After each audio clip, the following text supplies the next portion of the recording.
Y a continuación, Alejandro Pérez Esteban hará la presentación del Comité de Ética Asistencial del Centro Neuropsiquiátrico Nuestra Señora del Carmen, internamiento voluntario más allá del dislique.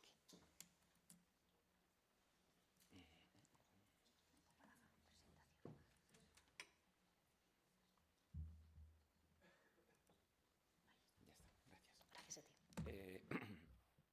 Muy buenos días. Yo soy Alejandro Pérez, soy psiquiatra y miembro del Comité Ético Asistencial del Centro Neuropsiquiátrico Nuestra Señora del Carmen, del Hospital Psiquiátrico. Vamos a hablar hoy sobre el internamiento involuntario y las cuestiones éticas que llevan aparejadas lo que es el internamiento involuntario, y va a ser un apéndice de una comunicación oral que voy a presentar la semana que viene en el Congreso Nacional de Psiquiatría, que se celebrará en San Sebastián, en el que, pues bueno, la temática principal es hablar un poquito sobre la calidad de vida, ¿no?, y el bienestar en pacientes con trastorno mental grave que residen en una unidad de hospitalización de larga estancia y de alta complejidad desde una perspectiva médico, ética y legal. La calidad de vida de los pacientes con trastorno mental grave ha sido un tema de interés creciente en psiquiatría, especialmente en relación con los modelos de tratamiento y el entorno en el que se brinda la atención médica. Esto es un problema ya de larga data. Ya en los años 60 el presidente Kennedy impulsó una ley de los centros comunitarios de salud mental para reducir la dependencia de los hospitales psiquiátricos y promover un enfoque más comunitario en la atención en salud mental.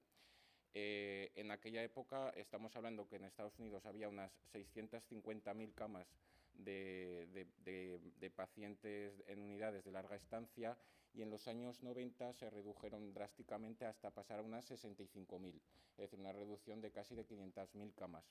Esto supuso que psiquiatras como el profesor Albert Friedman, que fue uno de los psiquiatras más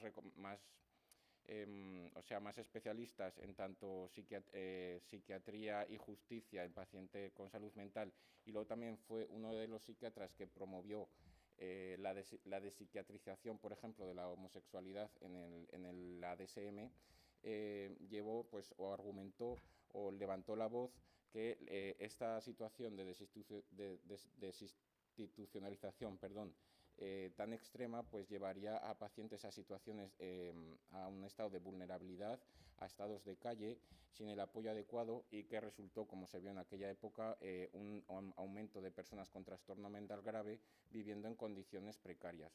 ¿Qué quiero decir con esto? Pues ya que llegamos al plano ético, pues que esta cuestión destaca que hay una lucha, ¿no?, o un conflicto entre dos valores importantes, que es el valor de la libertad y el valor de la salud, donde actualmente, según, pues, por ejemplo, el profesor Calcedo, que es psiquiatra reconocido en la materia, pues van registrado en varios artículos que se valora más la autonomía del paciente, incluso cuando sus decisiones puedan perjudicar su bienestar. Si damos una pincelada a las cuestiones más legales, ¿no?, del internamiento involuntario, tenemos que señalar que el internamiento en establecimiento psiquiátrico es una de las causas más habituales de privación de libertad, después de la detención o la prisión por comisión de un delito. Solo un detalle: por ejemplo, ayer hice el último internamiento involuntario, pues hablé con el magistrado juez que llevaba uno de los dos juzgados que hay en Zaragoza, que llevan el 13 o el 22, pues a día de hoy en Zaragoza, en lo que es este año, pues llevamos unos 2.500 internamientos, procedimientos abiertos. Y desde el mundo, ¿no?, si se analiza un poco desde el punto de vista más del derecho, pues por ejemplo este libro que está ahí abajo a la derecha, pues habla sobre, que es del mes pasado, ¿no?, se publicó en la editorial Aranzadi, pues el título lo dice claro, ¿no?: internamiento no voluntario por razón de trastorno psíquico, uso y abuso de una medida excepcional que precisa una profunda reforma. Es decir, que desde el punto de vista de lo legal está en continuo debate lo que es la aplicación o no de esta ley. En este contexto, pues, las unidades de hospitalización de larga estancia, pues, han sido fuertemente estigmatizadas en los últimos años, aunque, pues, hay estudios que sugieren que pueden proporcionar un entorno estable y estructurado, logrando mejorar ciertos aspectos de la calidad de vida de los pacientes con trastorno mental grave. la desinstitucionalización y el movimiento hacia la psiquiatría más comunitaria han planteado desafíos significativos en el manejo de este tipo de pacientes, quienes a menudo requieren una atención más intensiva y sostenida. Y en muchos casos, pues la atención comunitaria no ha logrado proporcionar el nivel de soporte necesario para este tipo de individuos, ¿no?, que necesitan un apoyo más fuerte. Por lo tanto, lo que voy a presentar aquí es un pequeño estudio que hemos hecho en el que hemos estudiado un poco la calidad de vida de los pacientes con trastorno mental grave en nuestra población. Para ello, pues evaluamos la calidad de vida de los pacientes con trastorno mental grave, analizamos los resultados con la escala GENCAT y identificamos las áreas de mejora y fortaleza del modelo de hospitalización de larga estancia. Para ello, la muestra fue una muestra de paciente con trastorno mental grave que está ingresado en nuestro hospital, ingresados en una unidad de larga estancia que previamente habían fracasado en todos recursos terapéuticos previos, recursos comunitarios, centros de salud mental, unidad de agudos y de media estancia. Para ello utilizamos la escala GENCAT, que es una escala que se usa más en el mundo del trabajo social. Por ejemplo, en el tema de la psiquiatría es una escala que yo, por ejemplo, desconocía, y se objetivaba pues lo que era la calidad de vida de los pacientes, y se tenía que llevar a cabo por personal que conocía al paciente estrechamente. En este caso lo llevaban a cabo los auxiliares de enfermería, que eran personas que estaban con ellos continuamente y al menos 6 meses con ellos. Los resultados pues fueron los siguientes. Era una muestra de unos 26 pacientes, la mayoría eran de la Comunidad Autónoma de Aragón, pero también había personas procedentes de, por ejemplo, la Comunidad Autónoma de Navarra, Asturias, la Comunidad Valenciana y de la Comunidad de Castilla-La Mancha. El paciente era un paciente varón, una edad media aproximadamente de 36 años y que llevaba unos 5 años internados con nosotros. El diagnóstico principal era trastorno por uso de sustancias asociado a un trastorno de la personalidad, que normalmente eran rasgos psicopáticos de la personalidad, o trastorno por uso de sustancias y esquizofrenia. El internamiento en todos ellos, en el 96%, era por un internamiento civil obligatorio, y había uno, ¿no?, que me llamó la atención porque yo aquí llevo poco tiempo trabajando, que era con medidas de seguridad judicial.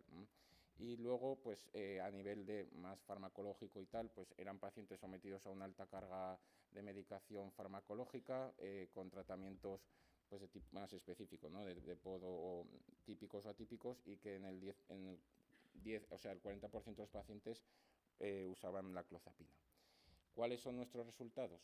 Pues en primer lugar tenían una puntuación alta, puntuaban bastante alto en autodeterminación y derechos. ¿Esto qué significa en relación con otros estudios científicos? Pues que un entorno estructurado y seguro que resalte la importancia de respetar la autonomía y de los derechos de los pacientes, incluso en un entorno de internamiento involuntario, mejora la calidad de vida de los pacientes. Y pues esto está alineado con las directrices de la Convención sobre los Derechos de las Personas con Discapacidad de las Naciones Unidas, la Agenda 2030, etcétera, etcétera. Luego vimos también puntuaciones bajas en un entorno, lo que era inclusión social, desarrollo personal y bienestar físico. ¿Esto qué significa? Que en consonancia con la literatura científica, pues a menudo estos pacientes se enfrentan a la estigmatización y al aislamiento social, lo cual puede estar exacerbado, ¿no?, si se encuentra en un entorno de hospitalización de larga estancia. Por lo que estas áreas siguen siendo críticas, quedando trabajo por hacer hacia una integración plena de estos pacientes y a la sociedad.